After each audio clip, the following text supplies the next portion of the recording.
The topic of the symposium this year is Interreligious Hermeneutics, and will focus on the challenges of mutual understanding across religious traditions. While it is evident that mutual understanding forms a crucial step in advancing peace and dialogue between religions, it's not always so clear how this understanding comes about, or whether a full understanding of the religious other is at all possible. The term hermeneutics, of course, is a very broad one, which covers various different approaches. It covers purely theoretical approaches to the problem of understanding, or it can also cover actual cross-cultural and interreligious understanding itself. Or, as we will see here tonight, it can also point to a transcendent reality beyond all religious categories. So, to explore this complicated topic in more depth, we have invited, or we're very proud to have gathered again a number of very prominent scholars from around the world to think about this topic. I will just name them briefly so that you know who is here together. Werner Jeanron is here from the University of Glasgow, Reza Shakazemi from the Ismaili Institute in London, Laurie Patton from Emory University, Marianne Moyart from the University of Louvain, Joseph Prabhu from California State University, John Maraldo from the University of North Florida, Joseph O'Leary from Sophia University. So we have gathered a really prominent group of scholars to reflect on this topic, and we also have very eminent respondents who have come from as far as Australia and Europe to respond to these papers. So here to welcome all of you who have come from near and far is our Provost and Dean of Faculties, Professor Bert Gaza.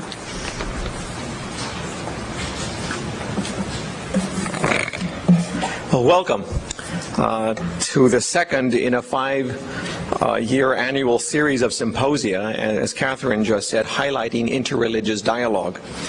It's especially pleasurable to welcome an audience that is inclusive of multiple wisdom traditions and global in its makeup.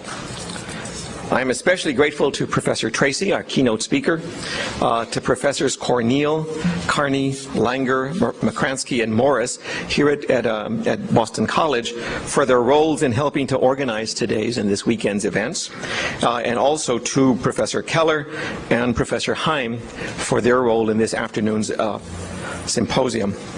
I also wish to thank Mr. and Mrs. O'Brien, who are with us here today, for making this possible.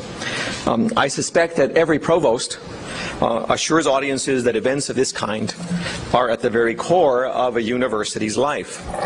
The commonness of this assertion makes this no less true. I certainly see this event as fitting in that category. As documentation of this assertion's truth, I invite you to find and read, I hope we make it available, Catherine, to this audience, to read what I refer to as a wonderful red book. It has nothing to do with Mr. Mao. All right?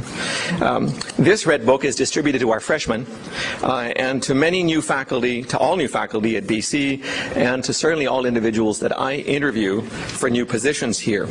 Its title is, Who Are We? An Introduction to Boston College and its Jesuit and Catholic Tradition. Now, what we actually do in that red book is much broader than the title may suggest. The book's format and its content live, in my opinion at least, the theme that brings us together this afternoon. For it combines a description of our history, found on every right-sided page of that book, with a series of reflections, observations, and prayers on left-sided pages. Right and left-sided pages relate our history, and thus who we are, to the wisdom of our and other faith traditions, signaling our deep respect and shared gratitude for them, thus successfully underscoring, and I hope modeling, for our students and our staff, our faculty, the importance of interreligious dialogue now and across the ages. Let me give you a sampling of the dialogue that is embedded in what I describe as this wonderful book. None of you truly believes until the wishes for his brother what he wishes for himself, Mohammed. Goodness is something so simple. Always to live for others, never to one's own advantage. Dag Hammarskjöld. Someday, after mastering the winds, the waves, the tides, and gravity, we shall harness, for God, the energies of love. And then, for the second time in the history of the world, humans will discover fire. Desjardins, one of my heroes. I know we do not always succeed as individuals or institutionally in modeling the truths expressed by Mohammed, by Hammarskjöld, or by Desjardins. But we are unceasing, I hope, in our efforts. I cannot think of any time in human history when we have succeeded in fully understanding each other, or the other, and of being truly open to learning from each other. But I would suggest the stakes entwined in our success or failure appear never to have been greater than the stakes we face today. And thus my special welcome to each of you. Your presence helps underscore our common commitment to learning and to sharing that interreligious dialogue represents. The emphasis on hermeneutics on this year's symposium is of special interest to Boston College, given our long history of scholarship in this area. As evidence of this is the Lonergan Center here at the university and Gadamer's long association with our philosophy department, which we celebrate through the Gadamer Endowed Professorship in that department.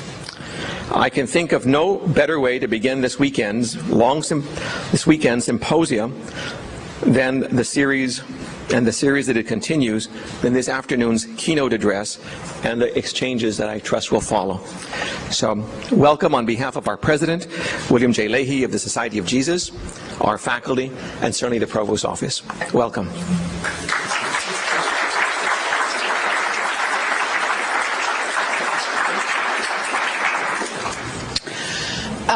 This opening plenary is co-sponsored by the Church in the 21st Century and by the School for Theology and Ministry, and I will now give the floor to the Academic Dean, Randy Sachs, to say a few words of welcome.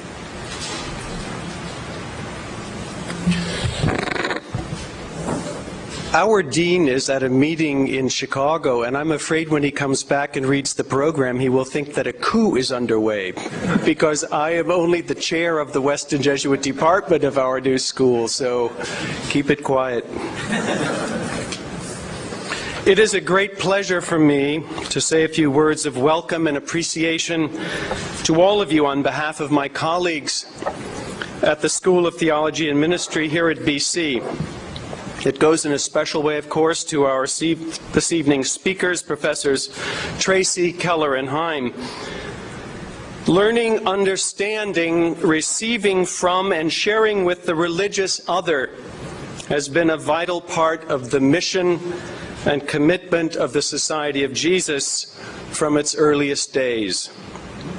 This university and its newest school are grounded in and challenged by the Ignatian spiritual tradition to seek and to find God present and active in all persons, in all things, in every religious other, though not only in religious others, not only in the hearts and lives of individual people, but in the sacred texts, rituals, and practices that constitute their traditions.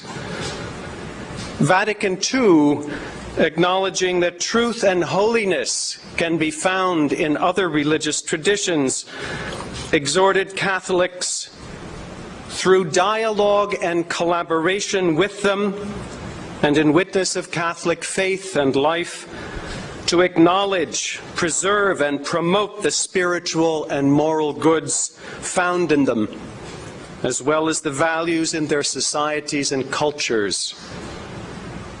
And in response to the urgings of Pope John Paul II, the Jesuits have made interreligious dialogue a priority for the third millennium, a fourfold dialogue of life, action, religious experience, and theological exchange. Its recent worldwide assemblies, we call them general congregations, have acknowledged the richness of the global pluralism of religions and cultures, but also recognized how globalization, with its tendency to homogenize cultures, has strengthened a variety of forms of religious fundamentalism. Faith in God is increasingly being used by some to divide people and communities, to create polarities and tensions which tear at the very fabric of our common life. Tragically, religion continues to be a significant factor in the conflict, injustice, and violence that mark our world. These Jesuit assemblies have insisted that to be religious today is to be interreligious, in the sense that a positive relationship with believers of other faiths is a requirement in a world of religious pluralism. They have called upon Jesuit educational institutions, in particular, to conscientize their students on the value of interreligious collaboration and to instill in them a basic understanding of and respect for the faith vision of members of diverse local religious communities, while deepening their own faith response to God. That is a tall order. Developing such a culture of dialogue as a fundamental context not only for our research, but also for teaching and learning is not easy. Nor are the listening, learning, and understanding required for such a positive relationship. That is why the theme of this symposium is so important, and why our school is so eager to support it. As this symposium begins, I am reminded of some hermeneutical advice that St. Ignatius Loyola gave to those engaged in spiritual exercises. He wrote, "We should be more eager to put on a good interpretation on the neighbor's statement than to condemn it." In closing, may I express a sincere word of thanks to those who have made this conference and indeed our new School of Theology and Ministry possible. In so doing, you have helped this university to live up to the challenge of its Jesuit and Ignatian heritage just a little better. Thank you.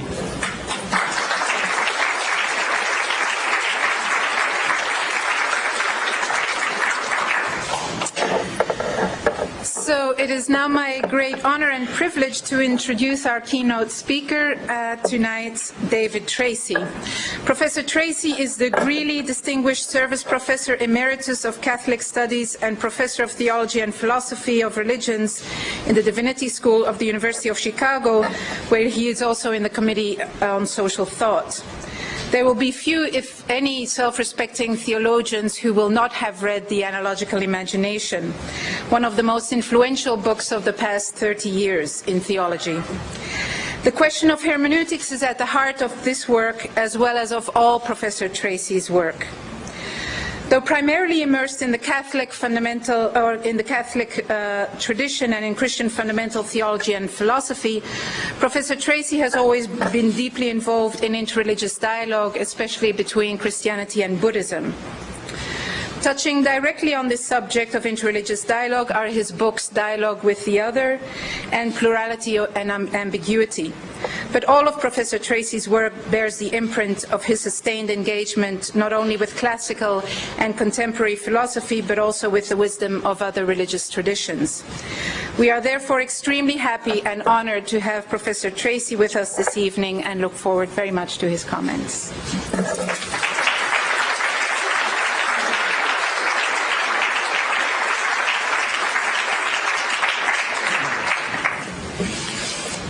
I want to say a special thanks to Professor Cornel, who has really put this whole conference together, both last year and this, in such a splendid way. I've known her for many years, and She's become, as you all know, a leader in the topic of this conference and generously lets others speak. I would also like to thank, of course, the Provost and the Dean for their very thoughtful and elegant comments, and Mr. O'Brien, whom I'm honored to meet. So, I will speak for 40 minutes, not more.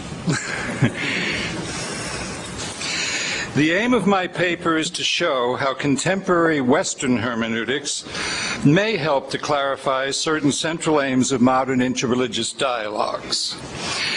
My clarifications are fourfold. First section, how a hermeneutics understands what dialogue is and what it is not.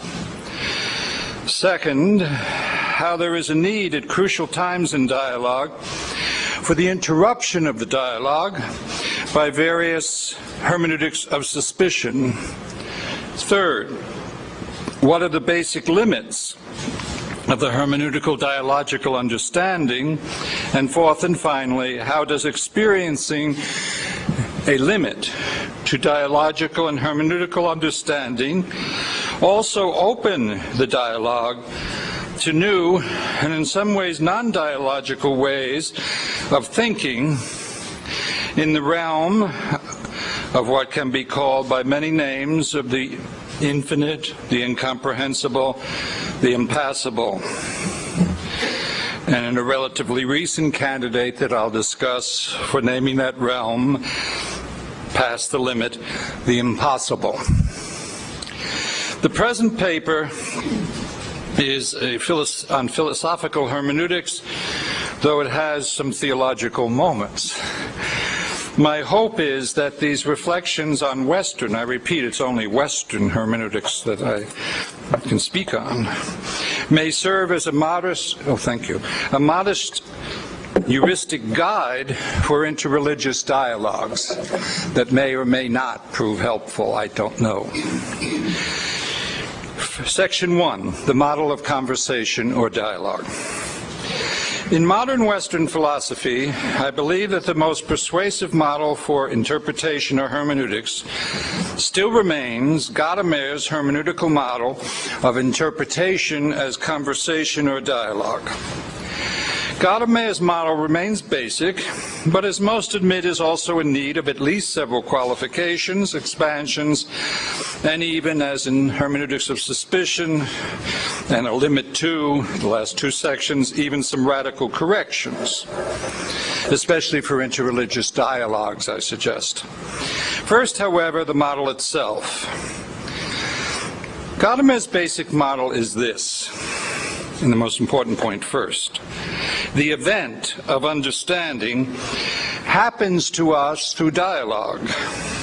That is, even in reading. That is, we are taken over by the question, through the logic of questioning, and the to and fro movement between either two partners, or a reader in a text, or a reader in a ritual, etc., back and forth.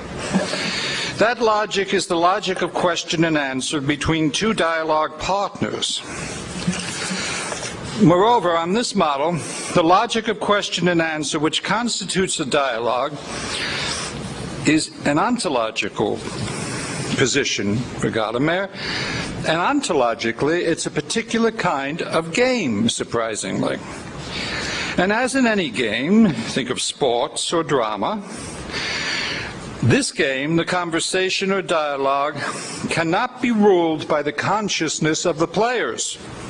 Or you have a bad play or a spoiled sports game with self-conscious players.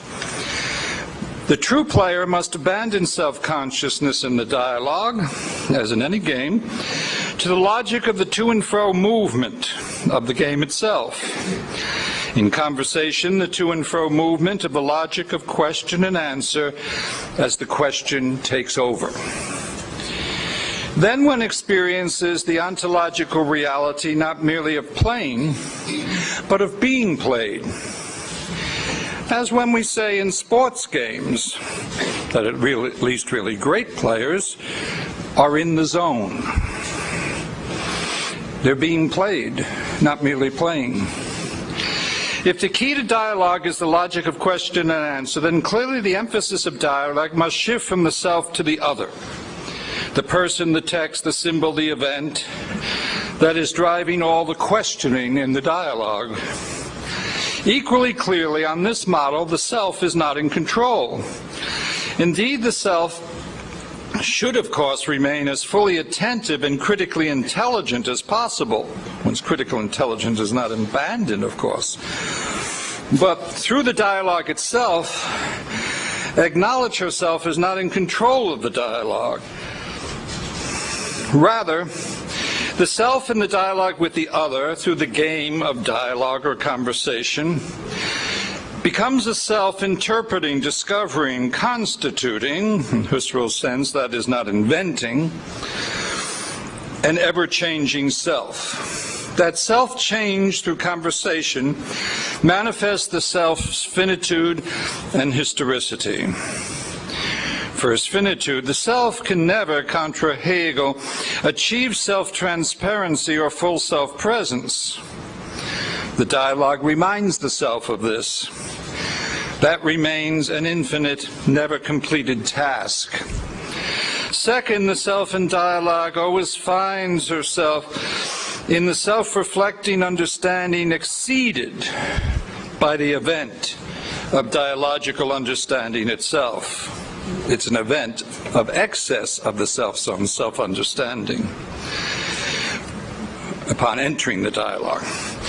Dialogical understanding, I repeat, is philosophically an event that happens, is not just achieved through the self.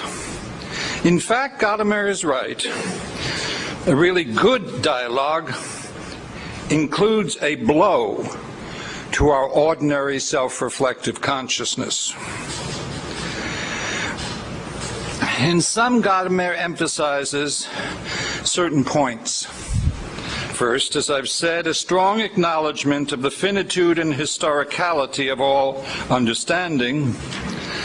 Second, the all-important fact that the focus of hermeneutics must be in the other, as an alterity, a real other, not a projected other of the self's needs and desires. Third, the hermeneutical self experiences an excess to its ordinary self-understanding that it cannot control through conscious intentionality or through its usual desires.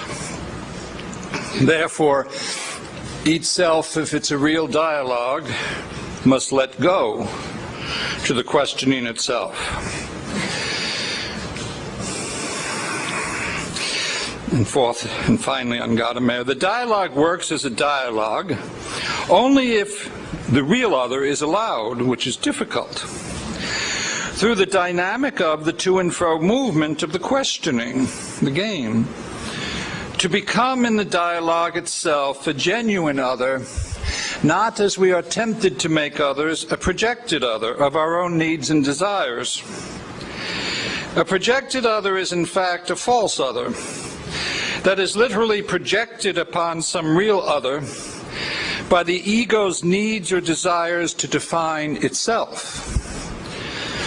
An example, the frightening history of Christian anti-Semitism began with the New Testament, which was not anti-Semitic, but could encourage that, with the supersessional New Testament Christian anti-synagogue refusal, consciously or unconsciously, to allow the religious Jew to be other than a projected other, an other projected by the Christian in order to define what the Christian is not, namely a Jew.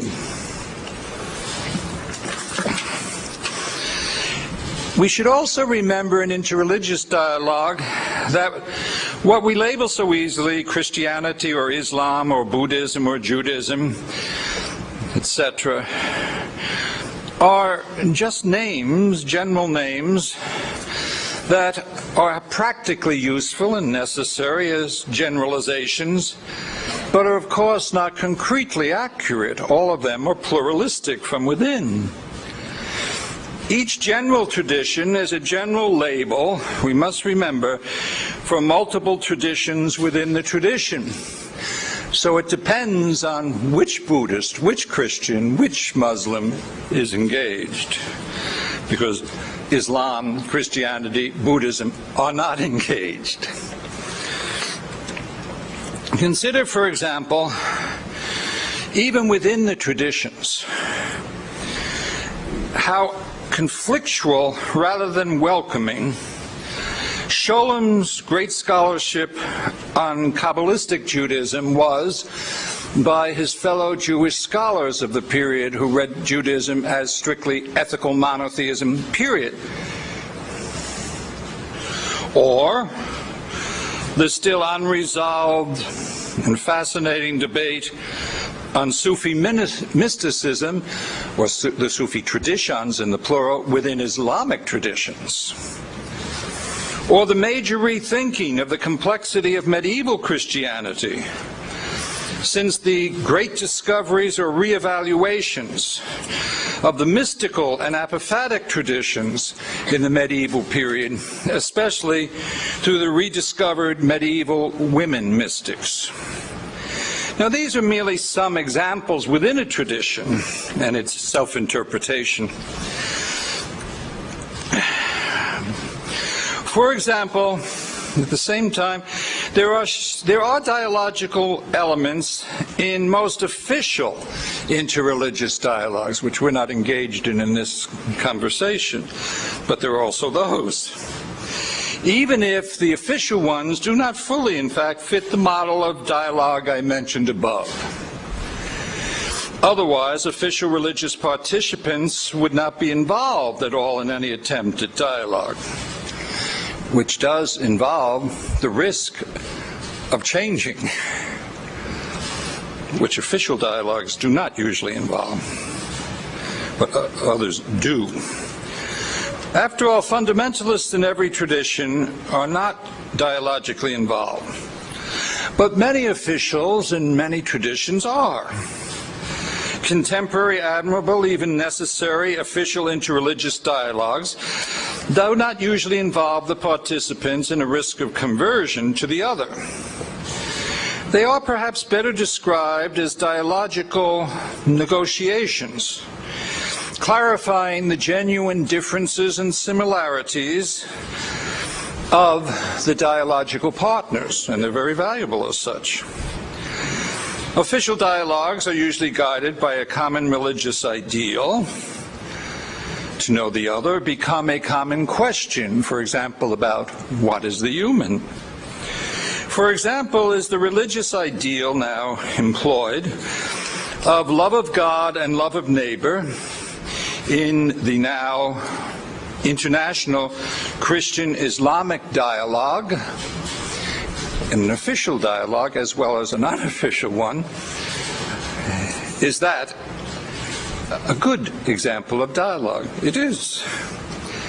Clearly, there are genuinely dialogical moments in all such official dialogues in the attention to the other as both different and possibly sharing some common or similar religious or ethical ideals. Now, Gadamer, I repeat, the major philosopher of hermeneutics and conversation dialogue, was both a major contemporary philosopher, as you know well, here in Boston College. He taught here. In hermeneutics, here his mentor was the early Heidegger. And Gadamer was also, one forgets, a classical philologist. Here his mention was the great Friedlander. Gadamer's most original philosophical works includes both his now classic Truth and Method, as well as his stunningly dialogical interpretations, in fact against Heidegger, of Plato. As both a philosopher and a philologist, Gadamer makes the intriguing suggestion that modern hermeneutics is basically a historically conscious, that is, modern expression of classical rhetoric. Now, our historicality, of course, as he insisted rightly, is carried, each of us, by many social, cultural, economic, aesthetic, ethical, and religious traditions. Depends on where we're born, who we are, what time of history. The most important carrier of these traditions, in the plural I'm emphasizing, Gadamer unfortunately usually speaks of the singular, the tradition, is language. Insofar as we speak, we understand in and through, first, our native language. We can, of course, happily learn other languages. Some learn them excellently enough to become great writers in them, like Joseph Conrad or Vladimir Nabokov in their English writings. Or Girard or Samuel Beckett wrote French so well that many French considered them the best French stylists of their period. But that's unusual. We understand reality as intelligible through language, insofar as we understand reality at all. It's Gadamer, of course. I'm adding the infant, the infans, the human being before language, certainly experiences, for example, the ocean. Bring an infant to the ocean. But you wouldn't say that she has a very intelligible understanding of this powerful experience of the ocean. The amazing Helen Keller, born, as you know, both mute and blind, understood very little, if anything, before she was helped by her teacher somehow to learn a language, despite these severe handicaps. This experience, famously, of putting her hand under running water and learning this was water through touch. The hermeneutical emphasis on language, therefore, also reminds us how important translations become for intercultural and interreligious dialogues. Fortunately, many of those involved in interreligious dialogue know the relevant languages and cultures.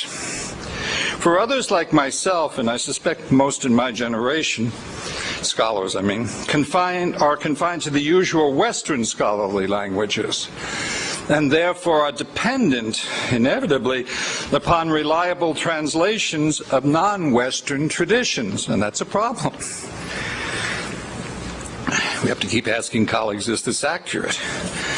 We must also acknowledge, however, that every translation is also an interpretation or a dialogue with the text, and one that includes many conscious, preconscious, and unconscious realities. I'll speak of the unconscious in a moment. But now the preconscious. For example, one of the great translators of Greek tragedy, David Green, observed in an essay on translation that one difficulty any translator faces, whether she is aware of it or not, is that each of us possess some preconscious, not unconscious or conscious, preconscious sense of the correct rhythms of our native language. It depends on where you were born and what you heard. For example, David Green himself grew up, he's Anglo-Irish, hearing throughout his childhood the King James Bible with its powerful, sonorous, unmistakably Elizabethan rhythms of the English language. As a result, he found translating Aeschylus natural, but translating Euripides almost impossible to get the right rhythm in English. An earlier famous translator of Greek tragedy, Gilbert Murray, was of another generation who in their formative years at Oxford and Cambridge recited the rebellious, strangely musical, seductive rhythms of Swinburne. Not helpful for Aeschylus. As a translator, Murray was one of the best translators to date of Euripides, but a failure at Aeschylus. And this presumably is true for those of us who have to depend on translations from other traditions. I've always asked my Russian colleagues, how much, since I don't know Russian, are we losing in Tolstoy and Dostoevsky? She told me, not too much in Tolstoy, a great deal in Dostoevsky. He's playing with the Russian language. Well, it is also helpful, I think, to recall that, as some recent medieval historians, like Lucy Pick and Carl Morrison, have argued on medieval Spain, that the relationships of Jews, Muslims, and Christians in medieval Spain can be read as, of course, they're doing polemical arguments, but civil polemical arguments, unlike many polemical arguments. And those polemical arguments, in fact, included a dialogical element. I find that fascinating. Because medieval polemics were often, in Spain, not later, were often attempts through civil polemical arguments, mainly to clarify differences and establish boundaries. The famous medieval Muslim-Christian-Jewish exchanges, therefore, were not dialogues in the full sense I outlined earlier. Nevertheless, they should not be thought to have no dialogical elements and reduced to mere polemics. For especially in 11th and 12th century Muslim Cordoba, and Al-Andalus in general, and 13th century Christian Toledo, the polemical exchanges of Muslims, Jews, and Christians did at times include genuinely dialogical elements, trying to clarify the differences between the traditions and a respect for those differences and boundaries. In sum, dialogue is an attempt to understand an other or a different. The dialogical event of understanding does not happen on one's own, even in reading, but through the to and fro movement of questioning provoked by the other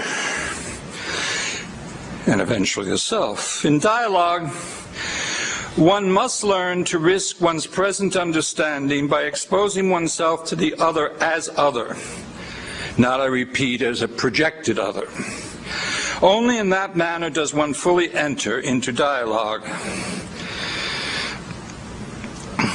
If one plays well in interreligious dialogue, as in other dialogues, one may even reach the point, not merely of playing, but of being played. One enters the zone. Section 2, Hermeneutics of Suspicion. A radical correction of Gadamer's model, indeed a temporary rupture of its model, is what Paul Ricoeur named a hermeneutics of suspicion. All hermeneutics of suspicion is allied to a critical theory, which is attempting to spot and partly heal some problem that is suspected and felt, through suffering especially, disrupting the conversation, can't seem to get going. In hermeneutics of suspicion, one does not focus on conscious errors, as you do in ordinary conversation, arguments, for example. All errors and logical confusions can be removed by arguments or formal analyses that are always intrinsic to the self-correcting process of reason. Critical reason is, by definition, operative in any dialogue.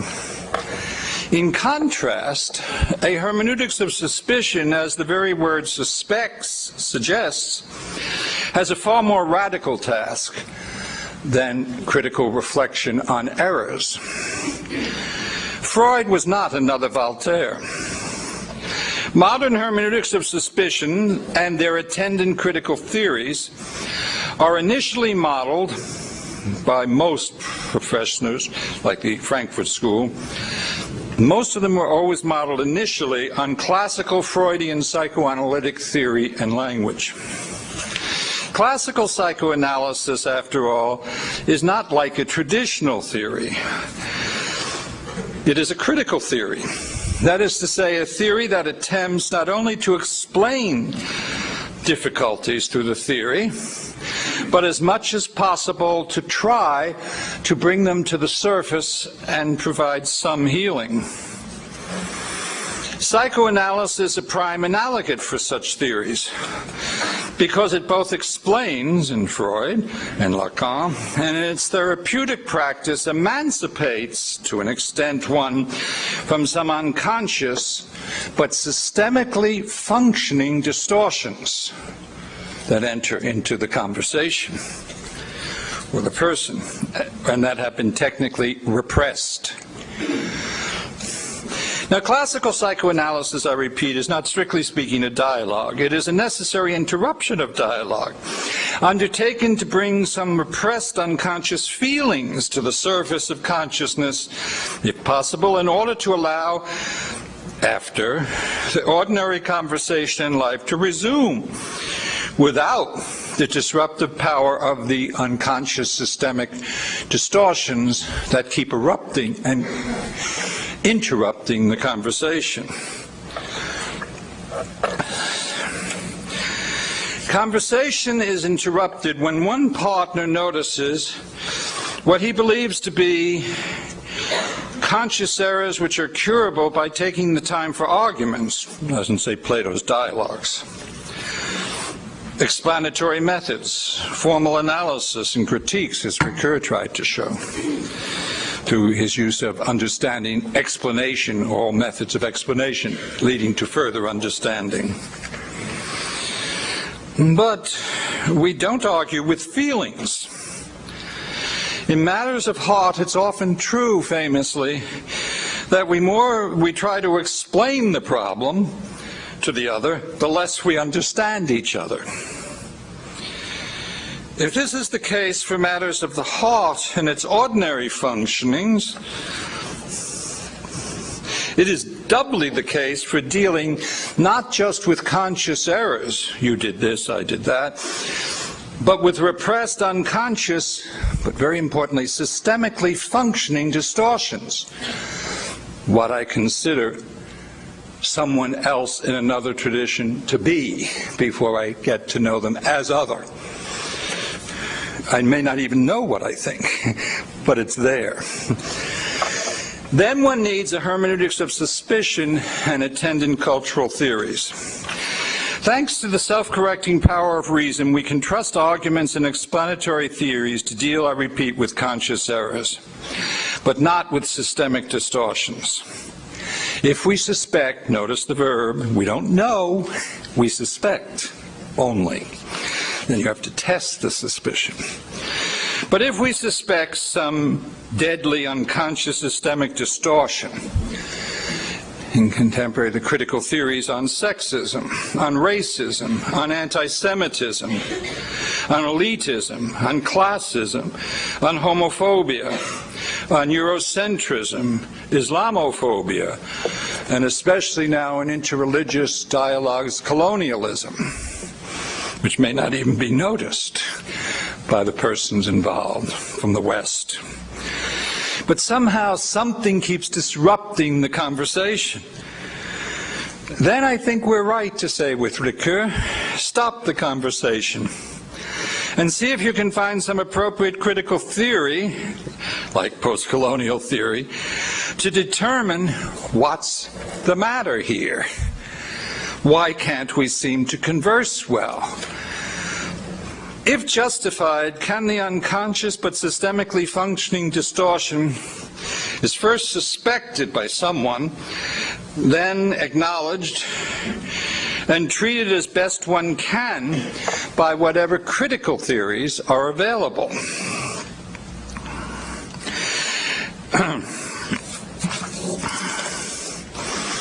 Hence, the need for these interruptions.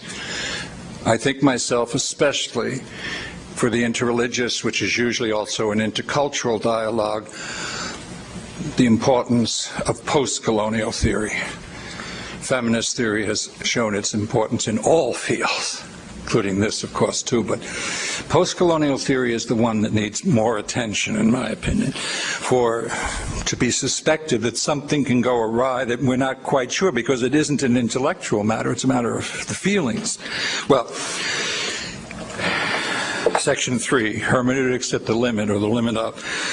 There is a final moment, however, where dialogue, I think, properly ends, not because of some external power, nor some refusal to risk exposing yourself to the other in real dialogue, or the interruption of a possible systemic distortion, all of which I've said are present, but for a very different and I think positive reason. This at least is new for me. It's not in Gadamer or Ricoeur either. The experience that dialogue has reached its natural limit and it's gone well, and therefore provides a possible opportunity together for some new experience of the real, however named, sunyata or God, beyond ordinary reality. The experience of some excess opened beyond the limit of dialogue and beyond the limit of discursive reason and ordinary time. Dialogue takes time. Is simultaneously, I think, an invitation for thinkers, especially in interreligious dialogue, to search for another way of understanding what's happening at times, rare times, admittedly, beyond the limit. We will always struggle in interreligious dialogue to understand the other, and know we often fail. Even a radical, excessive other power experienced in a new way at the limit of serious dialogue. Now, limit is usually disclosive of our limits, our finitude, our historicality. But limit, at least I call it limit of, but let's say beyond the limit, on the other side of our limit too, our finitude, also uncovers sometimes suddenly. Suddenly, you notice, is an adverb frequently used by Dionysius the Areopagite, by Plato in the Symposium, beyond what you can achieve through reason or even dialogical reason. Something may, can't ever say will, may happen suddenly or gradually. A new experience beyond the limit of what Heidegger, after being in time, wise in the essence of truth, wisely named the impassible. Can't get past it. Dialogue, after all, is constituted by reason in its discursive functions and thus by temporality also. The interlocutors in a good dialogue, as we have seen, can be so taken up by the logic of questioning on what has become eventually a common question to both partners that they feel themselves somewhere else, somewhere new, and something else can happen. Something like an unexpected sense of some mystery, attracting one like a magnet, as Iris Murdoch says about the notion of the good. Even in our worst moments, it's there. Or, as Whitehead says, the lure of the good. Or as Christians say, the love of God. Can be named, if naming proves desirable, with many names for this way. The way of trying to understand, as you can see in Western philosophy, from the shift in theology, from Origen, who was against using the infinite for God because form is finite and God must be perfect, to Gregory of Nyssa, who used it the first. From Aristotle and Plato to Plotinus, who used the infinite. So the way of the infinite you can trace through a great deal of Western thought for getting to naming that reality. More recently, as I'll suggest, also, of course, in the great mystics, the incomprehensible, the ineffable, I repeat with Heidegger, the impassible, with Emerson, the vast,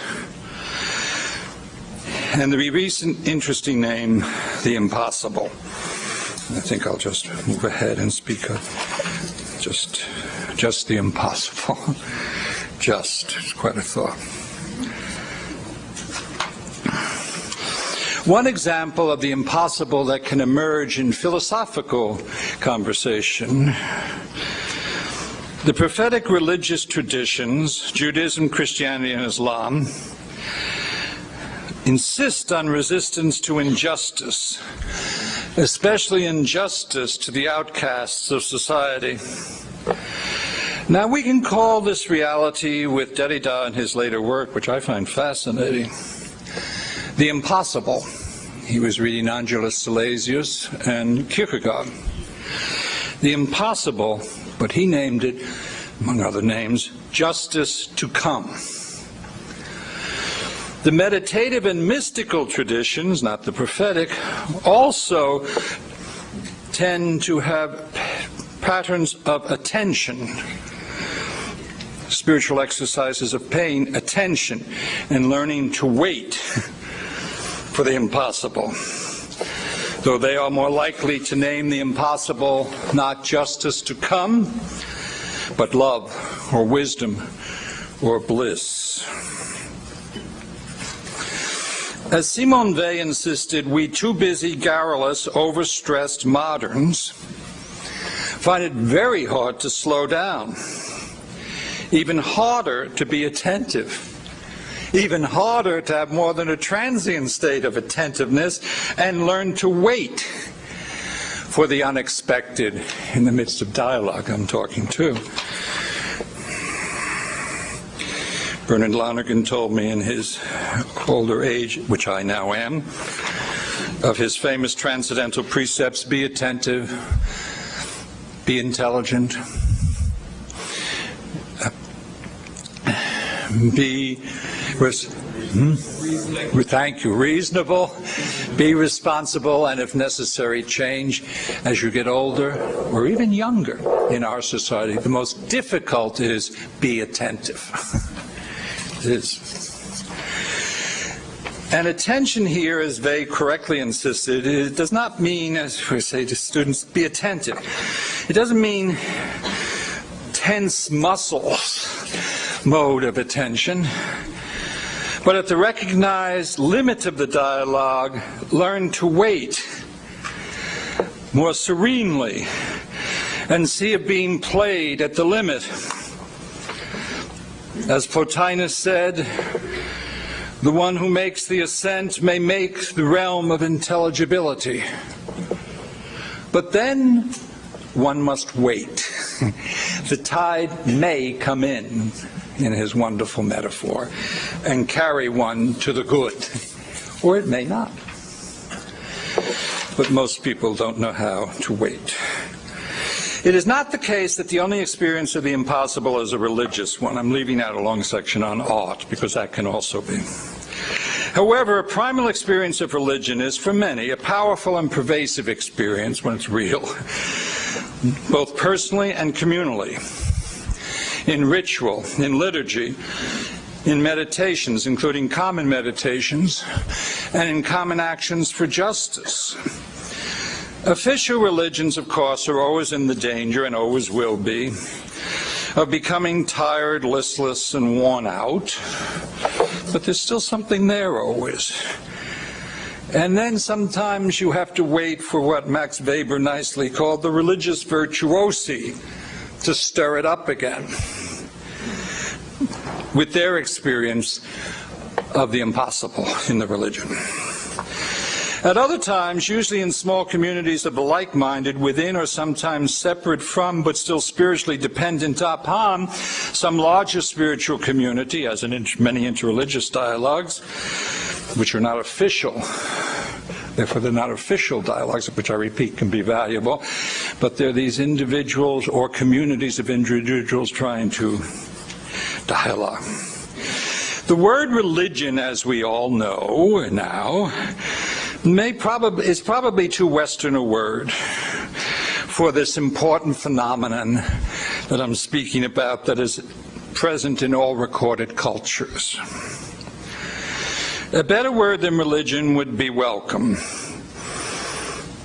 In the meantime, the word religion will have to suffice to describe, among other things, the experience of some excess to life, some real with a capital L, experienced and called, of course, by many names, and then you have to see what's the best name.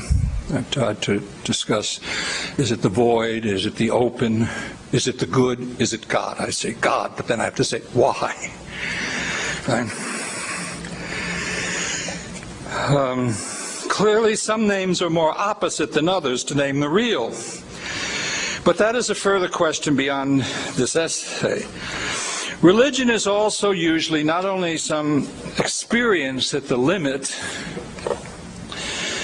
in one's own tradition or in interreligious dialogue, but it's also, of course, usually communal, not merely individualist, as many philosophers like William James tended to ignore. He thought it was purely individual. Religion may indeed be an experience of excess, or as James says more modestly, of something more, the sense of something more than we ordinarily experience and know. But he thought it was always purely individual. It may also be an experience of belonging to a particular religious community. Religio in Latin, of course, is from, in that sense, is from the word religare, to bind together, as Cicero spoke of Roman religion as civic, binding people together. The Romans. Religion and traditions with sacred texts, not all have them, may be a sense also of what Augustine called, against Cicero, his hero, that religio may be from relegere, reading again, reading the text over and over, interpreting them. Now, both religare and relegere, for religio, are, after all, familiar aspects of much of what historically labeled religion, especially civic religion, so-called, like Roman official religion or classical Confucianism. Unlike the Chinese, with Neo-Confucianism, the Romans never could unite their civic political religion with the attraction of many in ancient Rome to various cults, as they call them, of religious excess. They didn't want excess, the officials, as in the religions of Isis, Cybele, Mithras, all of which were very attractive to many Romans. Perhaps Christianity, which after all, for the Romans and even now, promises both an experience that I'm calling excess, love of God, the unexpected, the impossible. The impossible is that God, ultimate reality is God, and God is love. That's about as impossible as it's possible to get. And therefore, Trinity. That's where Christians are Trinitarian. God is relational. As well as community and a sacred text, relegere. Now, maybe Christianity for a while solved the Roman problem of finding a religion that was both civic, binding, had texts that could be reread constantly and reinterpreted, and had these experiences which Roman civic religion did not, powerful mystical experiences, or powerful experiences in the liturgy, as Dionysius the Areopagite shows. But however, that may be, but I think but it didn't last all that long, alas. But the most successful union, Romans, the most successful union of all three aspects of religion, I think, that I'm speaking about, binding a community, rereading the great classical texts, giving an experience, some kind of mystical and prophetic experience, is in China, when officially even classical Confucianism, that greatest of civic religions, was united and became part of the culture for people to the religions of excess in China, Taoism and Shan Buddhism. It's an amazing achievement, Neo-Confucianism. The most obvious and influential cultural reality in human history is, after all, religions that claim some experience of what is otherwise in ordinary life seemingly impossible. Thus the discussions today of the gift.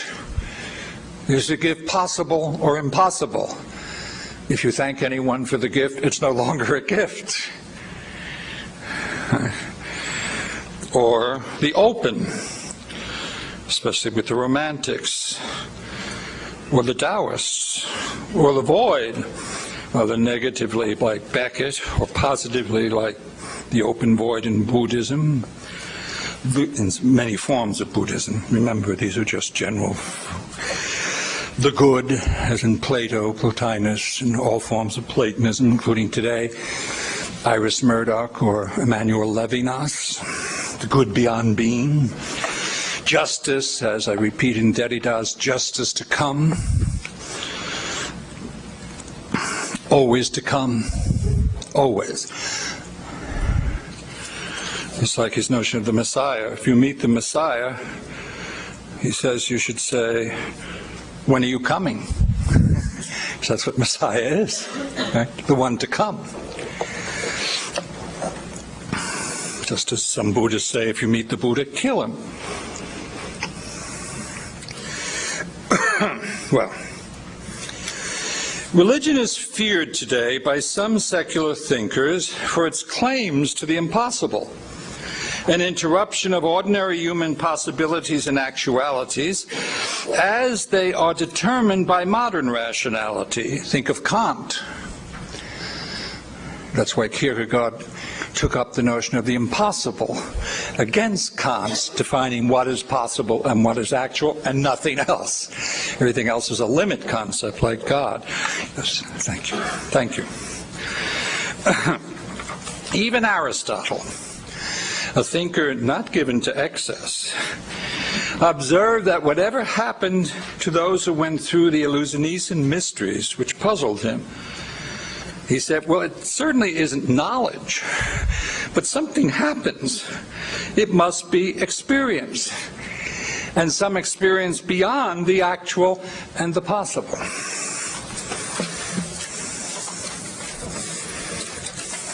I'm going to go to the very end. Last page. I'm going to leave out the discussion of the impossible. You get the idea, I hope. In summary, you should be thankful the participants have received a 46-page paper. This is only 16. You're lucky. In summary, Gadamer's final vision for hermeneutics as conversation is, in my opinion, as he was, a rich and dense contemporary retrieval of classical Western humanism. Gadamer knew that Heidegger had gone beyond hermeneutics after being in time, and he explicitly says, but I wouldn't follow him. I went back to hermeneutics and dialogue for philosophy. I was very honest. Heidegger's later meditative, non-calculative ways of thinking, religiously construed, was, in my opinion, the late Heidegger so-called, very close to a westernized form of philosophical Taoism. It's forgotten that Heidegger studied Taoism from 1935 forward with a Chinese scholar. And most read him as the late things as religiously as Greek. Well, he is, of course, he's always Greek, but he's rather Taoist if you think about it. The late work, I mean. Derrida, in his late work, has this extraordinary vision of the impossible, especially as justice to come. And religiously construed, it was a paradoxically indeterminate form of Judaism. He was recovering his Judaic heritage. Other phenomenologists, for example, Edith Stein, Jean-Luc Marion, Jean-Louis Chrétien, many theologians, Franz Rosenzweig, Hans-Urs von Balthasar, Karl Rahner, Bernard Lonergan, have named the love rather than justice to come as the impossible. Moreover, so have some of the major modernist writers, including Marcel Proust, James Joyce, Toni Morrison. All thinkers attempting new ways of thinking in the interreligious dialogue for naming what seems to emerge, the limit of the dialogue, this sense of something otherwise impossible, not just the doctrines, some sense, experience, as Aristotle said, must eventually return, as we all do, to the responsibilities in the world, return to the cave. Thereby do thinkers of the impossible also have to return to the actual impossible, to discursive reason, to dialogue, to communal actions, especially for justice. I can only hope that dialogical participants in the ever more important interreligious dialogues may find helpful the heuristic guides I briefly discussed above. I think they're useful, but we'll see. Most importantly, dialogue fully occurs when one risks encountering the other in the logic of questioning, but may also reach the end, and suspicion is often necessary. But finally, I think dialogue at its best eventually, especially interreligious dialogue, reaches and acknowledges its own limit. At that impasse, dialogical thinkers may find themselves somehow upset even by some new experience through the interreligious dialogue itself of what can be called the impossible, if you will, the impassable, the infinite, the incomprehensible. Very rarely, but one hopes more and more, dialogue partners may have this experience not alone, but together. It's rare in mysticism, as did Monica and Augustine at Ostia. But everyone eventually has to return to the cave, where discursive reason, where ordinary time, where responsible actions, where ordinary dialogue takes place. In ordinary life, after all, we are all, finitely, historically, thankfully, attempting to live lives that all the religions teach us in very different ways, lives worthy of the name human being. Thank you.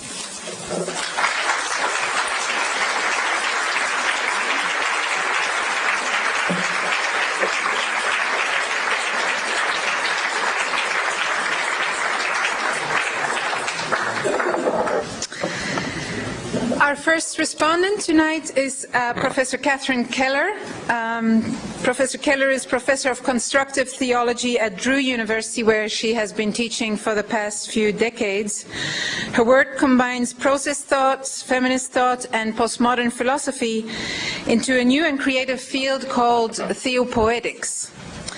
Her theology is succinctly described as a theology of becoming and has been worked out in several books, which are also mentioned on your program, from A Broken Web, Separation, Sexism and Self, Face of the Deep, A Theology of Becoming, and on the mystery, Discerning God in Process. I first encountered Professor Keller's work in a volume of responses to the famous Zen Buddhist philosopher Masao Abe that Chris Ives also helped edit. Her response carried the wonderful title, Scoop Up the Water and the Moon is in Your Hands, on feminist theology and dynamic self-understanding. So we very much look forward to her response tonight.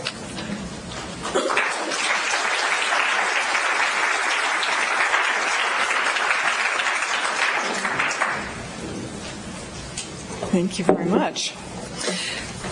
I love the moment in David Tracy's lecture when he hints that we might use, instead of the troubled word religion, the word welcome. So I belong to a welcome. What about you? We are engaged in a dialogue of world welcomes. a pluralism of welcomes, an interwelcoming conversation. We gather in the name of welcomes yet to come well, of religions transformed into their own best possibilities for hospitality. Because, of course, what comes has not always been welcoming. So the specter of the impossible does haunt our mutual attempts at hospitality. Especially in its Derridian comings, the impossible also haunts the last decade or so of David Tracy's indispensable opus.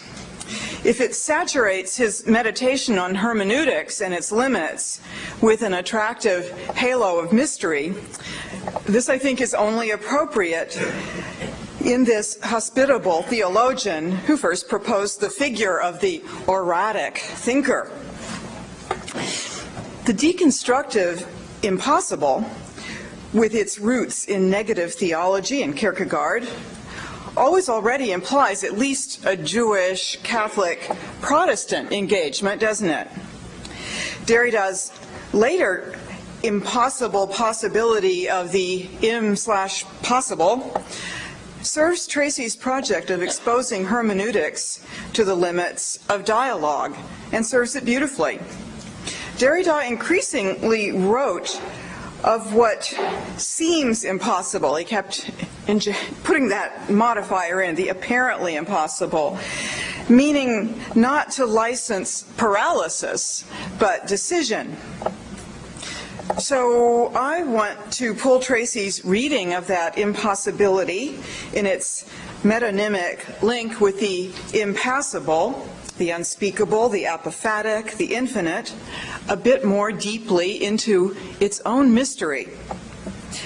I'm wondering if in the affirmation that such negative theology makes possible, we might make touch with the conference organizer's question, perhaps that especially of Catherine Cornille, of empathy. Empathy signifies feeling in, feeling others already in me, and feeling my way into others. Tracy's open self and his closing gesture toward impossible love open that door. Yet I wonder if there is a tendency in interreligious hermeneutics to avoid reflection on the relations which become us, the interactive multiplicity which we individually are, which our so-called religions each comprise, the multiplicity which, in fact, we together in this conversation now begin to form. For it is precisely the constitutive complexity of our interdependence that escapes any boundaries of identity. And doesn't dialogue want some firmness of identity, surely some bounded religious starting point? But it is, however, the very hermeneutics of suspicion, of Tracy's second point, which has taught us to question such bounded identities. The more fixed they are, the more they have been forged of constitutive exclusions. I am straight by virtue of not being gay, Christian by not being Jew, Jew by not being pagan, and so forth. Who am I without my inferior opposite? In a longer paper, Tracy nicely challenges Derrida's tendency to read those oppositions as inevitable rather than historical. He writes that Derrida's analysis of the binary opposites also ignores the possibility, as in Nicholas of Cusa, that opposites need not be exclusionary and hierarchical, but may prove to be a coincidentia oppositorum. We will soon return to that old cardinal. Tracy, however, does not here deconstruct the bounded identities of religion. He leaves the familiar list of deformations to their therapeutic function. Now, my own early foray just referred to, actually, that Chris and Catherine shared the scene of, into the dialogue of religions, as a good 1980s feminist actually performed hermeneutical suspicion very well. I suggested that the common denominator that the world religions share, since it sure wasn't God, is their patriarchy. And I still agree with myself. But for those of us deeply indebted to feminist and post-colonial analyses, the notion of suspicion suggests far too sour and reactive a mood to quite capture the creative intensity of the ever-since developing movements for justice and their scholarly offshoots in religion. I think of the blossoming of constructive feminist theologies, some of them on your campus. Or I think of Lorelei Bernanke discovering recently a Kali practice with an intriguing alternative to those standard gender constructs in which we find little correlation between goddess worship and respect for women. She analyzes a text that reads, or about 600 years old, that reads, "Having abandoned everything, O goddess, the aspirant should make great effort to seek out the company of women." Or, the great god Shiva himself says, "I have become Shiva only by being connected with woman." Indeed, there may be clues here for a constitutive relationality and its sense of empathy. Text continues, "One should not criticize women. One should increase one's love of them." And this is not comma, but prima, emotional attachment, not lust. Now, I'm not arguing that you can't criticize anything I say.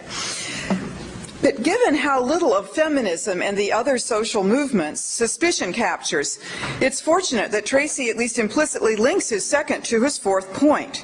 Here he reinforces Derrida's own paraphrase of the impossible as the indeconstructibility of justice itself. Now, let me admit that I actually haven't always easily welcomed the discourse of the impossible. Actually, it was in a high school not so far from here, and not terribly many decades ago, that I was playing the horn solo for The Impossible Dream, and I cracked on the high C. So I've had a problem with the impossible ever since. And as for slogans, a lot of Derridianisms turn into slogans in English. But as for slogans, should the World Social Forum of 2002 have announced, "A better world is impossible"? Oh, that would be inspiring. But Derrida does take pains to clarify his impossibility. He writes, late, "It is not merely the opposite of possible that is also the condition or chance of the possible. An impossible that is the very experience of the possible." An impossible that is the very experience of the possible. For Tracy, this possibility, this being in possibility, lures us toward the borderland of hermeneutics, where we do not give up on dialogue, but discern its limits, limits imposed in part by our contextual inequalities, by discrepant understandings of dialogue in different traditions, and ultimately by language itself. It is a limit richly theorized in and as the apophatic cloud of every world religion. Apophasis meaning unsaying, unknowing. The apophatic cloud of every world religion. A limit not perhaps theorized so much, but practiced in the more indigenous ways, which never sought to transcend poetic thinking in the borderlands. But one does not yet get a strong sense of the work that the apophatic does here for interreligious interchange. Beyond the sublime dialogical pleasures of a sudden shared tremendum, the negation produces a fleeting sense of communion, as Tracy describes it nicely, not just with the presumed infinite, but with the fellow scholarly finitude co-imbibing it. The only concrete example, that of Augustine and Monica, is worrisomely homogeneous, even without some kind of low-blow Freudian suspicion. So then, what does mystery do? What work does mystery do for our interwelcomings? Well, nothing but mystification, some would say. An important religious scholar, Russell McCutcheon, for instance, warns against, I quote, any sense that religion is essentially a multifaceted mystery that gets shortchanged when understood exclusively as a human doing. Such a view, he concludes, presumes scholars of religion to be empathetic caretakers and naive, well-meaning hermeneutes, and is thereby doomed from the outset.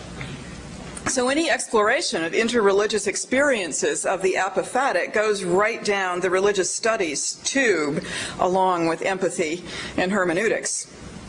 He means thereby not to attack theology, which doesn't have any place in the university anyway, but rather its unscientific residues in secular religious studies departments.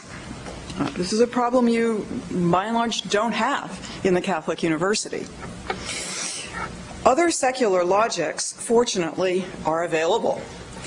From a surprising angle, for instance, the pluralist political philosophy of William Connolly, inspired by William James and Deleuze, may actually help strengthen Tracy's mystical strategy. For the sake of democratic coalitions, Connolly, using the term existential faiths to include believers and non, seeks to develop an ethos that collects, in his words, points of insufficiency, mystery, or uncertainty, operative at different points in each creed, secular and sacred. For, he writes, when you encounter unfathomable mystery in your faith in the right spirit, you may become inspired to appreciate corollary elements of paradox, mystery, or uncertainty at different points in other faiths.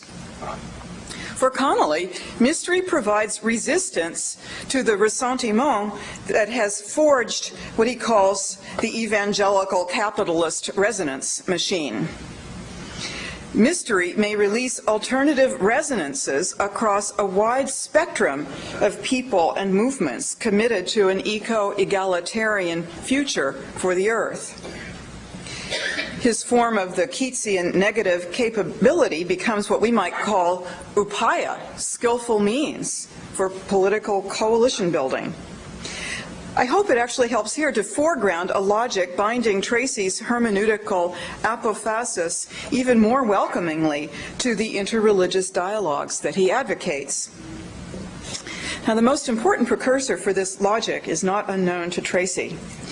Cardinal Cusa's Docta Ignorantia embeds negative theology in the heart of a boundlessly affirmative theocosmology. God's incomprehensibility for Cusanus is never merely a sign of our own finitude and limits, so writes Tracy in an earlier piece, but of God's very excess and positive incomprehensibility, related always to an infinite universe, never a closed cosmos. Cusa's apophatic experience of the divine infinite, unfolded in all of our finitudes, took place actually on an important boat ride back from Byzantium on a great ecumenical journey. Now then, it's 2 decades later, in 1453, that Mehmet the Great takes Constantinople.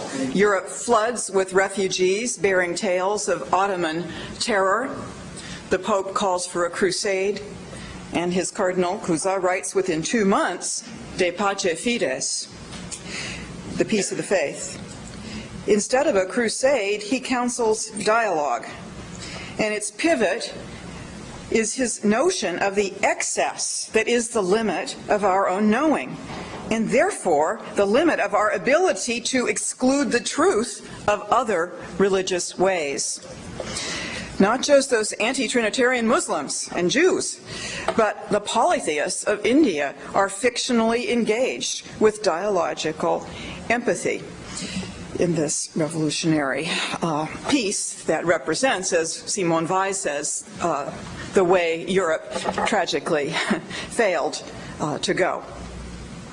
So there is a genealogy for a Western apophatic relationalism one that roots Christian theology of religions in both a negative theology and the the affirmation of a loving infinite enfolding all beings, but only in as much, for Cusa, as they participate each in each. Each being in each being. But there's another reason I'm calling on Cusa here, and that's what he calls the cloud of impossibility. And the more that cloud of impossibility, he writes, is recognized as obscure and impossible, the more truly the necessity shines forth. Within the cloud, one comes up against a wall. Painfully, he says. But one finds that it is woven of the coincidence of contraries. It's an Aristotelian Thomas logic of non-contradiction that Cusa is deconstructing with his early Renaissance Euro yin-yang. In Cusa, the impossible, if we press into it, even when it hurts, opens into possibility itself. His last and favorite name for God, the posse ipsum, which Richard Carney has beautifully rendered as the title of his book, The God Who May Be. And now I'm writing a book called The Cloud of Impossibility. So Cusa's having some strange moments. The relationality of each in each does open entangled ecologies for us, indeed entangled planetarities. Tracy's so-called modest heuristic guide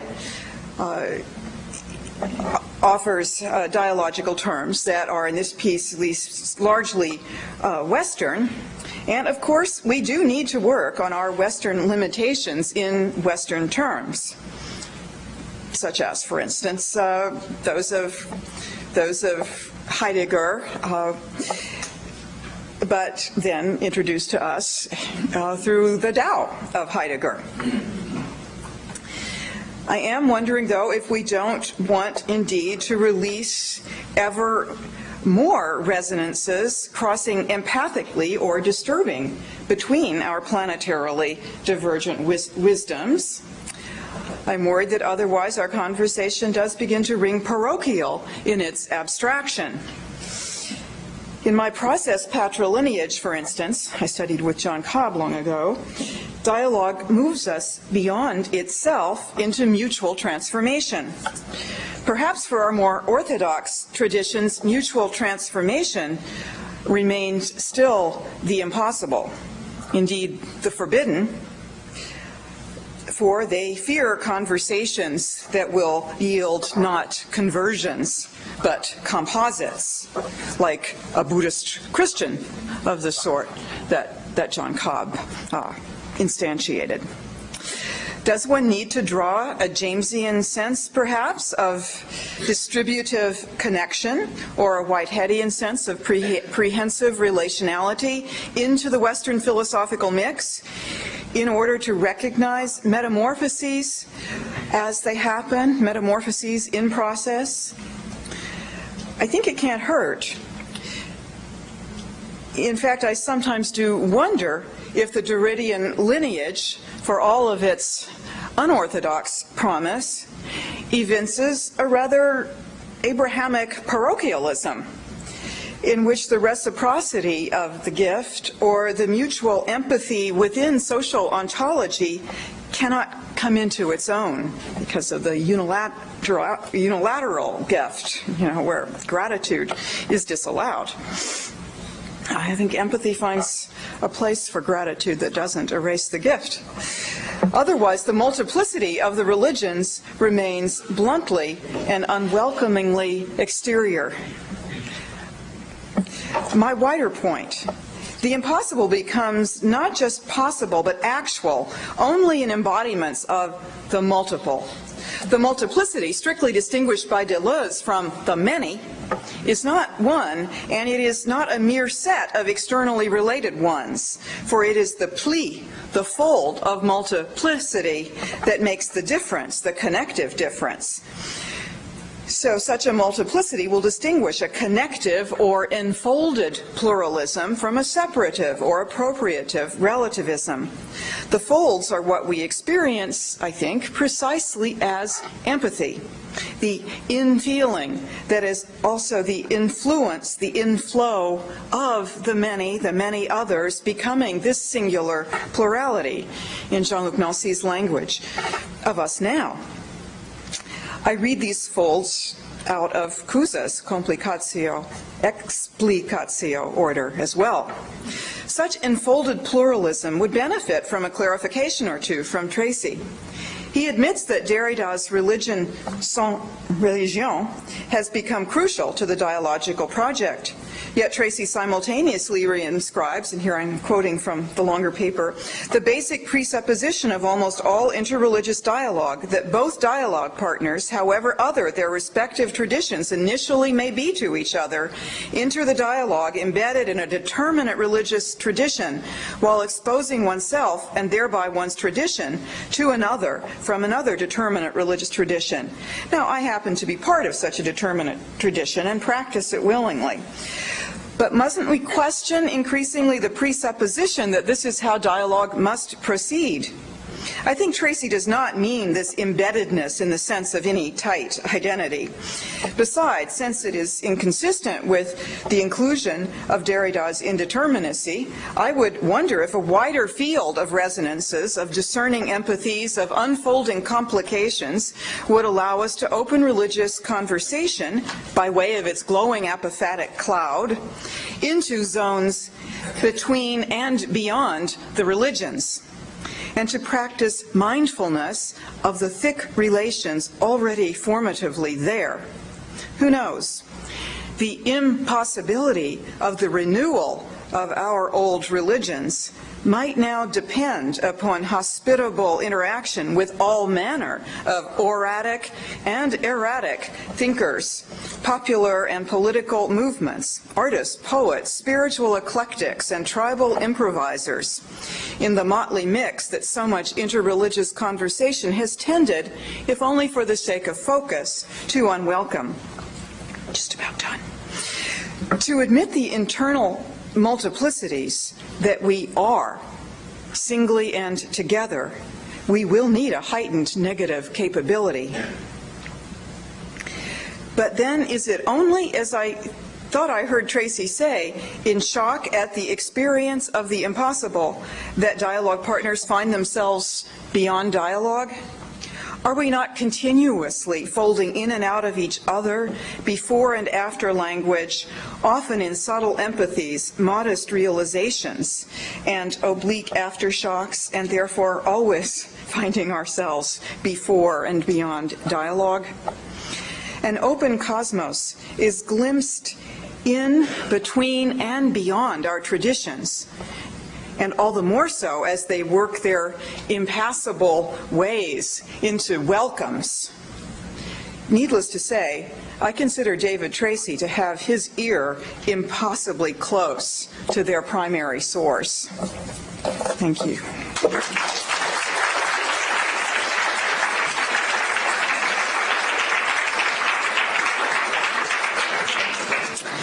Thank you very much, Catherine. So our second respondent tonight is Professor Mark Heim. Mark Heim is a Samuel Abbott Professor of Christian Theology at Andover Newton Theological School. He has extensive experience with interreligious dialogue. He has lived in India for an extensive period of time and has immersed himself also in the study of other religions. He has left an indelible mark on the theology of religions through his two books, Salvations, Truth and Difference in Religion, and The Depth of the Riches, a Trinitarian Approach to Religious Ends. In these books, he advances a solidly Christian theology of religions, but attempts to remain open to the self-understanding of other religious traditions. And we are therefore very happy that Mark has accepted to give a second response to David Tracy's paper. Thank you.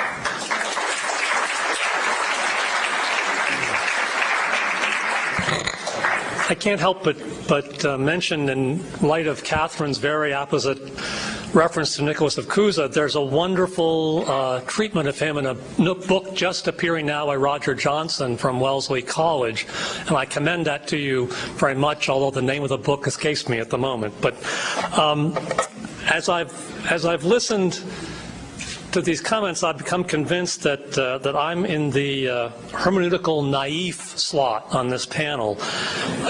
There's a vast amount of literature here that we're talking about, and there could be no better guide to this massive intellectual project that is Western hermeneutical thought than David Tracy.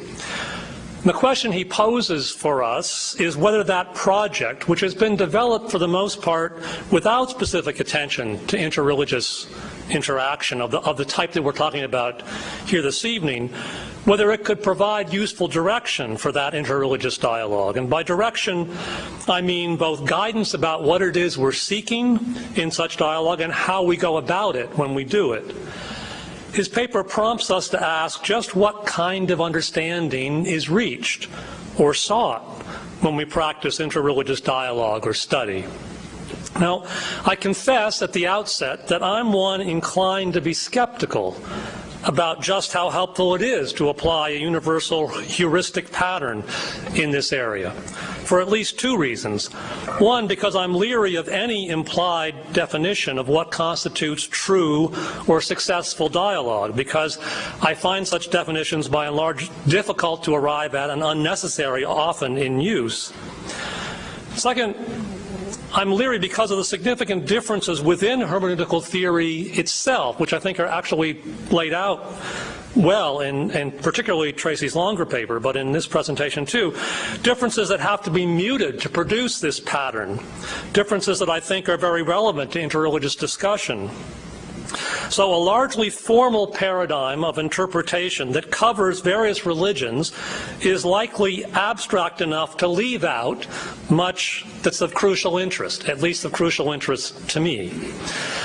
Nevertheless, reading and now hearing Tracy's paper causes me to reconsider what is perhaps my prejudice. I do think that the pattern he lays out is of significant value in describing interreligious dialogue, no small feat, and in giving us deeper insight into what is happening when we engage in it. A great deal of that value comes from the way in which his heuristic replicates a pattern already to be found, I believe, in religious hermeneutics themselves. Now, Tracy explains to us how major Western thinkers on hermeneutics have filled out Gadamer's claim that understanding and interpretation are themselves fundamentally dialogical achievements, arising from an encounter with a genuine other through a give and take of inquiry. And the hallmark of that activity is a risk, a giving over to the process of questioning and discovery, whose logic you cannot entirely control and whose end you can't foresee or intend. Now, clearly, if all understanding has that dialogical quality, whose general features are accurately described by this pattern, then those features would be supremely relevant to the explicitly dialogical enterprise of interreligious conversation. And Tracy lays out 4 distinct moments in dialogue as I read the paper. They are this at-risk encounter with the other, the authentic other, not the projected other. Then second of all, interruptions in dialogue for remedial therapies to address the dysfunctions that deform and short-circuit our ability to connect adequately with each other and with each other's traditions or faiths. Third, an arrival at basic limits of hermeneutical understanding. And fourth, an opening at those limits to a non-dialogical way of thinking in a realm going by all these names, the impossible, the infinite, the impassable, and so on. A realm that may become accessible because of the success of dialogue, but is never a necessary result of dialogue or its success. So, one way of reading Tracy's text would be to conclude that every deep act of understanding is itself a putatively religious act. whenever the full dimensions of its contingency, its risk, its bordering on the unknowable are grasped, whenever that happens, any genuine act of understanding is a religious act. And his accounts of Heidegger's turn to Taoism, Levinas's and Derrida's turn or return to the biblical tradition as a part of their perspective would seem to point in that direction. Conversely, and I think Catherine maybe moves a little bit more in this path, one might say the religions are only a limited case, notable for their peculiar historical continuities, of this more generic human activity of interpretation and meaning-making. The moral of the story is that little that is thought unique to religion could not be found in the hermeneutics of art or ethics or science and so on, which would be what Derrida means in speaking of religion without religion. That religion without religion has become, as Tracy notes, itself a live option for some, meriting inclusion as a partner in interreligious dialogue. Now, to me, one of the most provocative points in the paper is one of the briefest and most enigmatic, and that is where Tracy discusses reaching the limits of hermeneutical understanding itself. The dialogue, he says, can end not because of some dysfunction or failure, but for, I'm quoting now from his paper, for the fully positive reason that the experience that dialogue has reached its natural limit, and thereby provides an opportunity for a new experience of the real beyond ordinary reality. And this experience invites thinkers to search for a mode of thinking that is post-dialogical and also post-hermeneutical. Tracy tells us that successful, true dialogue is rare. If that's so, then reaching the natural limits of dialogue must be even rarer. Since he says the experience of excess, of the impossible, is not necessarily caused simply when you reach those limits. It may arise, uncontrolled and free in that setting, but it may not. His point, it seems to me, coheres with something that many participants in religious dialogue experience and have testified. If we ask, what is the aim or the end of dialogue, there are lots of valid answers we can give. Increased understanding, mutual respect, cultural learning, enrichment of our own religious traditions, mutual transformation, and so on. But many participants express convictions that could be subsumed in Tracy's point. That is, the sensibility that at a kind of limit experience, dialogue becomes itself a distinctive type of religious experience. Mutual understanding has reached a point of depth and clarity and appreciation, but without a fusion of horizons or a transcendence of difference. In that place, an intimation arises of the shape of reality lying beyond the situation, impinging on us through our imperfectly achieved connection with each other. Now, it seems to me interreligious dialogue is dialogue between or across hermeneutical systems. For to be formed in a religious faith is to be immersed in a hermeneutical process.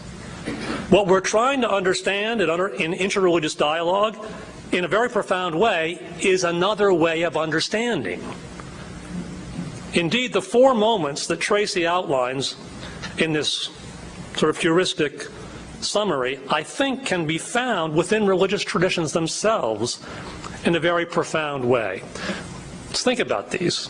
Consider the hermeneutical process within one religious tradition or one religious path. It begins with a radical openness to a source, a classic text, a teacher, a ritual practice, a willingness to put oneself as currently constituted at risk in the encounter with this other. The encounter proceeds through give and take, but the key is the fact that the seeker or devotee is not in control. The otherness of the religious source escapes that kind of subordination and questions and challenges us. Look at a classic Buddhist text or a Christian text and ask, what kind of reader does this text expect? It is one characterized by this at-risk encounter, willing to follow where one cannot see the end. So that's the first point.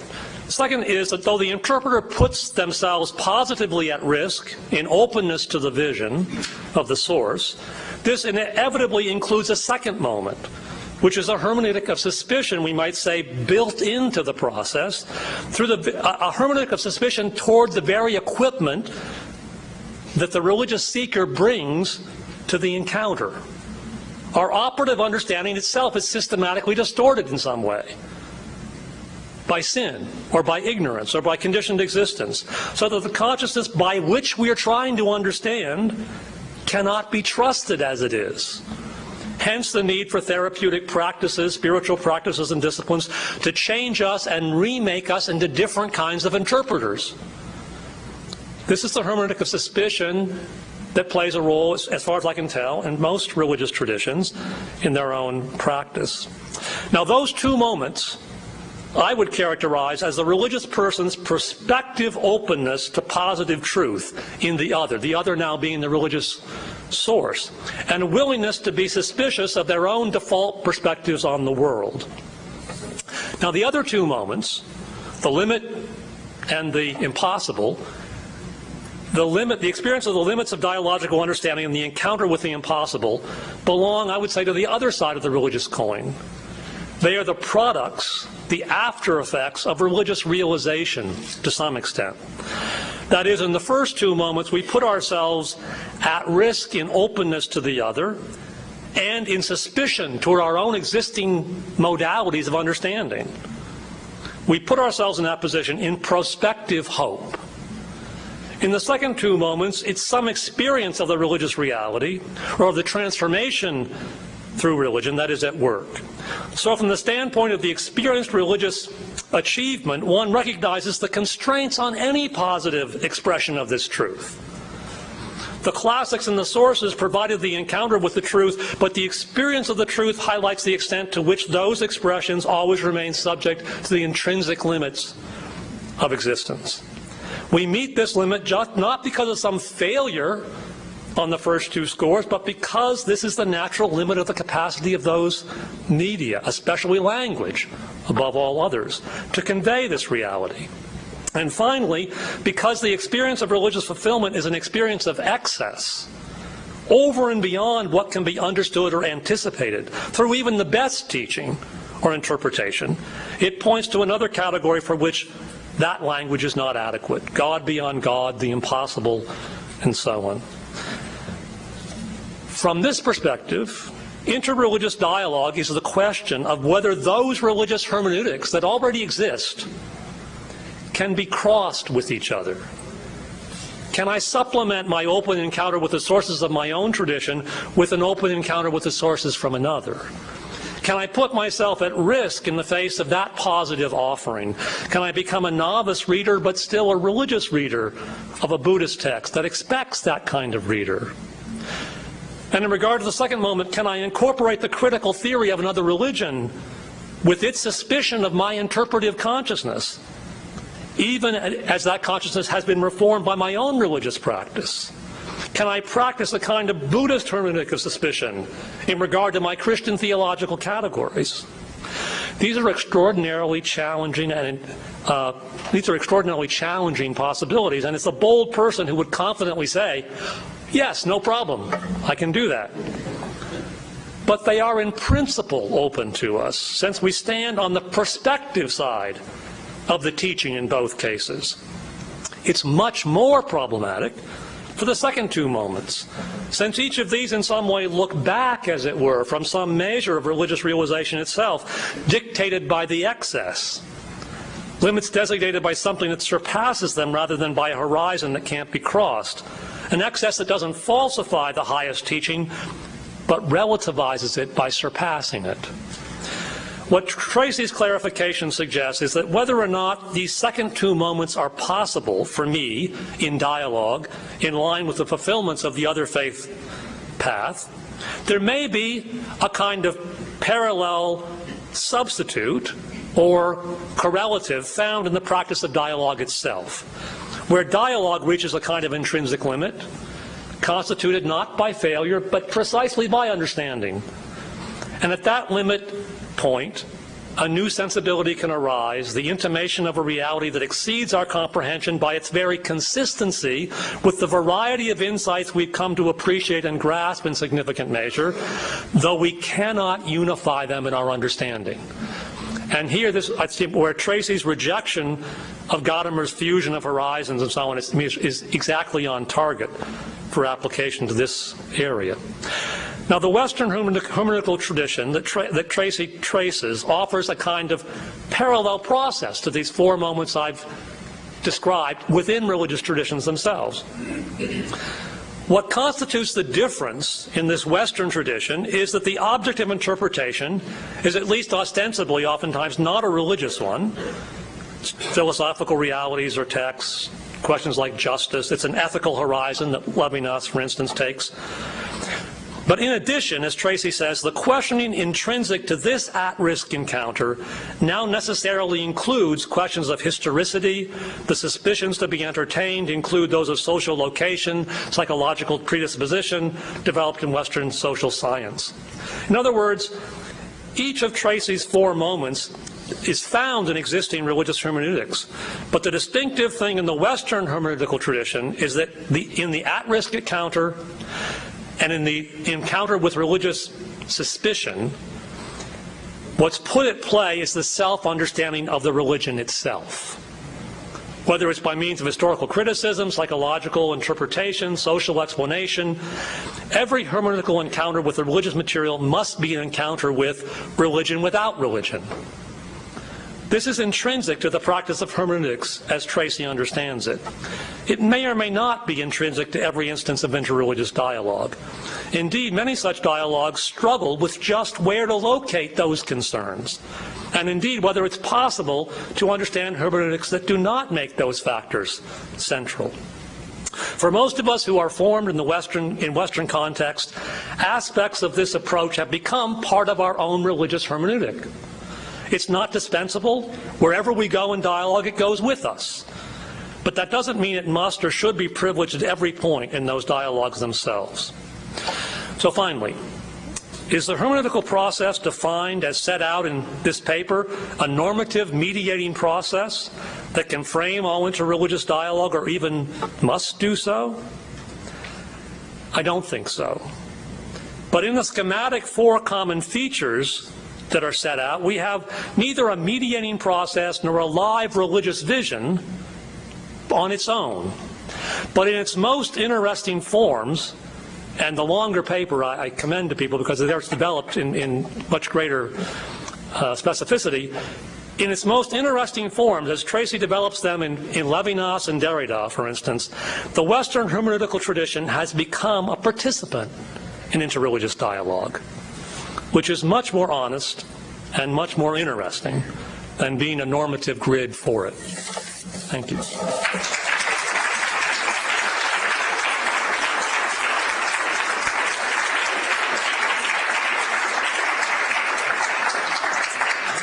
Thank you very much. Thank you, Professor Tracy. Thank you, Catherine Keller. And thank you, Mark Hyman. Thank you all for waiting and listening until the end. You will be rewarded by a beautiful reception now to which you are all invited. Thank you very much.